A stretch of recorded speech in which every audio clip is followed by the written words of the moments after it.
Bill DeWeese, thank you so much for joining me to talk about your new book, in which you explore some of the ideas of earth care and this notion of not trying to save the earth, but care for it. Thank you so much for joining me. I'm really excited about this conversation today. It's a pleasure to be with you, Laura, as always. So you joined a medical team, trekking to remote villages in Nepal, and along the way, you're seeing signs of change, including climate change. And you seem to be mulling this idea of hospice care for the earth. What does that mean? Can you talk about that a little bit? Well, the values of the medical team I was accompanying were the values of very fundamental medicine. We didn't have access to x-rays or scans or blood work, let alone surgery. And so the service delivered was very direct. It was care over cure. It was warm hand to warm hand. And I wondered, going into the trek, whether those values of caring more than fixing would be good values to apply to earth care. This book is really the third book in a trilogy. The first book, A Great Aridness, is on climate change. The second, The Last Unicorn, looks into the terrible situation of wildlife and the loss of biodiversity. And after doing those two books, I was kind of heartsick, and I was looking for a way to be able to look at the facts of these dire situations directly and not lose heart, not be too discouraged, not become numb or cynical or even just shut down, but stay committed, not lose heart. So this book is about my journey trying to find a way not to lose heart, but to sort of gain heart and recommit to the work that needs to be done. You wrote in the book, "Let's be real, we don't live in the gentle Holocene anymore." And no doubt this summer especially is proving that. And throughout the book, you grapple with this idea when it comes to climate change. And eventually in the book, you write, "To trust in the uncertainty of the future, believing in the possibility, however remote, of beneficial change, that is the essence of hope." And I feel like for me personally, this idea of hope, it kind of throws me off sometimes because I don't know if it's a slogan, if it's kind of an insincere promise, if it prevents me from maybe doing what I'm supposed to do. And so I loved your writing about hope in this book, and I'm curious, why is uncertainty of not knowing what might happen such an important part of hope? That's the heart of it in a way. As you say, hope is a really complicated concept. It means different things to different people, and often for a lot of people it just means, will this worry go away? Will things go back to the nice way they used to be? And that's out of the picture for us today.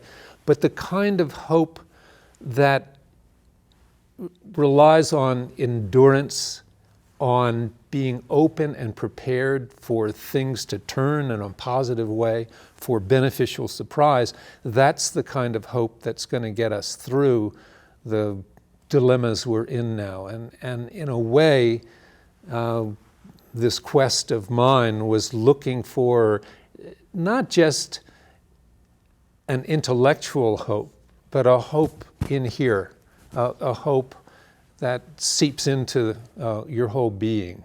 And watching those doctors provide service to hurting people in that remote area and watching that exchange of goodness was a real lesson to me. One of our watchwords, slogans in the clinics was strong back, soft front.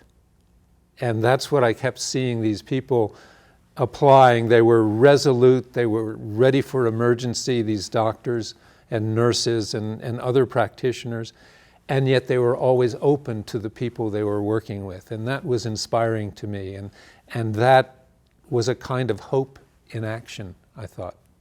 So you mentioned beneficial surprise.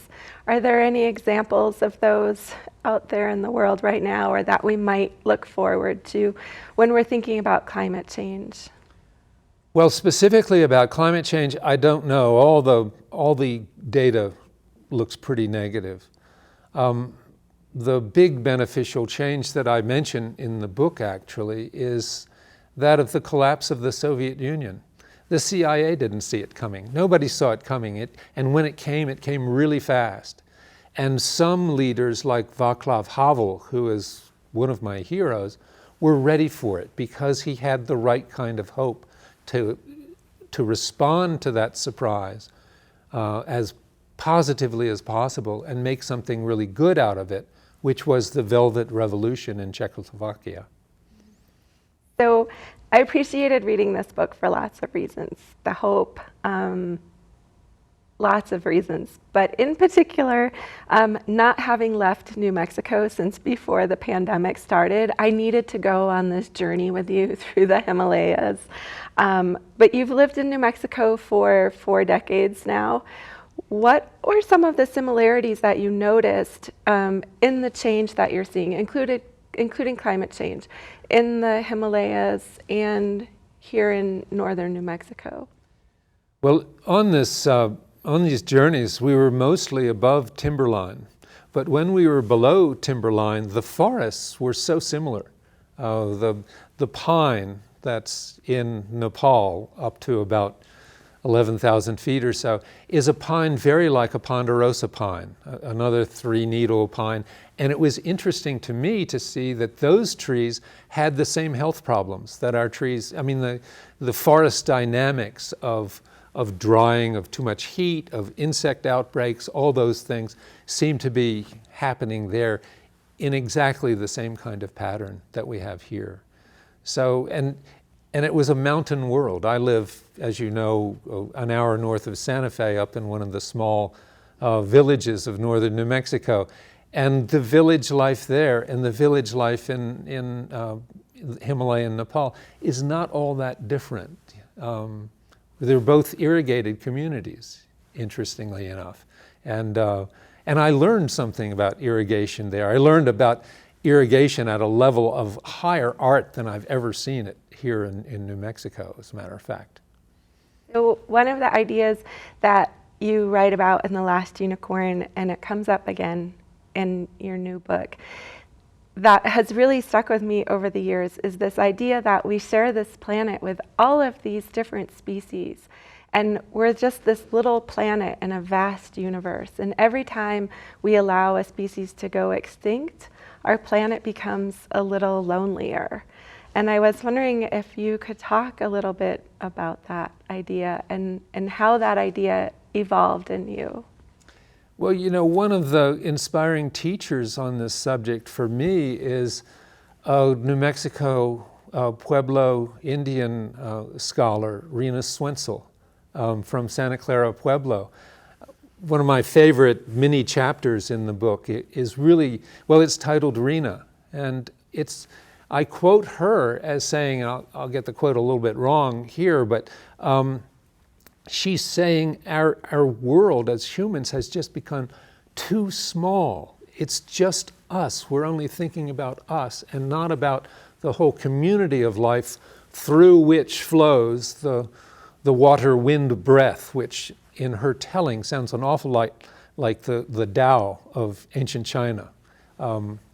So she would say, she's gone now, alas, but she would say that our invention of anthropomorphic gods made us too arrogant, made us seeing the world too narrowly, and we forget about the whole creation of which we are a part, which is really the most glorious thing about our life on this planet, is the connectedness of all those things. I loved that chapter on Rena. I wasn't expecting it, and I loved it. It was really, our New Mexico readers will especially appreciate that. I hope so. So like you mentioned, this book is the third in a trilogy, A Great Aridness, The Last Unicorn. I'm curious how, A Great Aridness came out in 2011. I'm curious how your writing has changed, how you bear witness now compared with back in 2011, and what you want from the reader at this point. Golly, that's a question I've never thought about, what I want from the reader. I think one of the things that's changed for me is just to be more confident that I don't have to organize things ahead of time. I don't have to prepare as much. I can go into a trip or a writing effort and just figure it out as I go along. And I think what I most want from a reader is just an openness to take the journey with me, to just see what happens as well. I think this is a book that has a number of surprising turns and surprises in it. And if you stay with it a little bit, I think the rewards are there. But there's a certain amount of establishing matters, a certain amount of exposition that is required for the best part to make all the sense that it can. And I think in this book, the end resisted me for a long, long time. But finally now, I feel the end is the best part of the whole book. Well, I was very happy to go on that journey with you, and I'm sure our viewers will be too. Thank you. Thank you, Bill, for joining me. Oh, it's been a pleasure. Thank you, Laura.